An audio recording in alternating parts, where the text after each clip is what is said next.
અમે ચારેય મિત્રોએ વિચાર્યું નહોતું કે અમે આજના દિવસમાં તે પોલો ફોરેસ્ટ રેસોર્ટ પહોંચી જશું ને અહીં આવવા પાછળનું એક જ કારણ હતું. આમ મોટા ભાગે વહેલી સવારે હું કોઈ દી જાગતો તો નથી, પણ બહાર જવાનું હોય ને તો ક્યારેક વહેલા જાગવું પડે ને બાકી તો આ સામાન બધો પેક કરવાનો હતો ને થઈ ગયો મસ્ત મજાનો સામાન પેક ને મારે જવાનું હતું ભાઈબંધના ફ્લેટે અને ભાઈ અમારું નક્કી નહોતું કે અમારે જવાનું છે, પણ એક કારણના લીધે અમારે છે ને નક્કી થઈ ગયું ને પછી હું સીધો નીકળી ગયો એના ફ્લેટ તરફ જવા માટે. મને 100% વિશ્વાસ હતો કે આ ભાઈ સૂતા જ છે, પછી જગાડીને છે ને બહાર કાઢ્યો ને પછી અમે નીકળી ગયા સીધા અમારા બે ફ્રેન્ડને લેવા જવાના હતા. ત્યાં માટે આ ગાડી છે ને મસ્ત મજાની છે, હુન્ડાઈની વેન્યુ છે અને બ્રાન્ડ ન્યૂ ટોપ મોડેલમાંથી છે.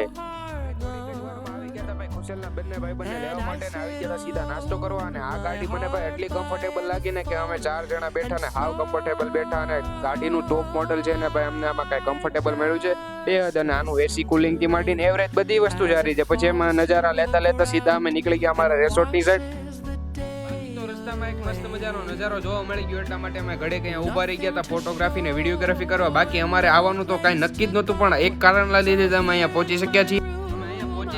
એનું મોટામાં મોટું કારણ એ જ છે કે જે અમને સેલ્ફ ડ્રાઈવ ઉપર અમને કાર મળી રહી છે ને અને બાકી તો આપણે અમદાવાદમાં ત્યાં તમને કાર સેલ્ફ ડ્રાઈવ ઉપર રેન્ટ ઉપર મળી રહેશે. બાકી કોન્ટેક્ટ નંબર ઉપર આપેલો છે ફૂલ ડિટેલ જાણવા માટે.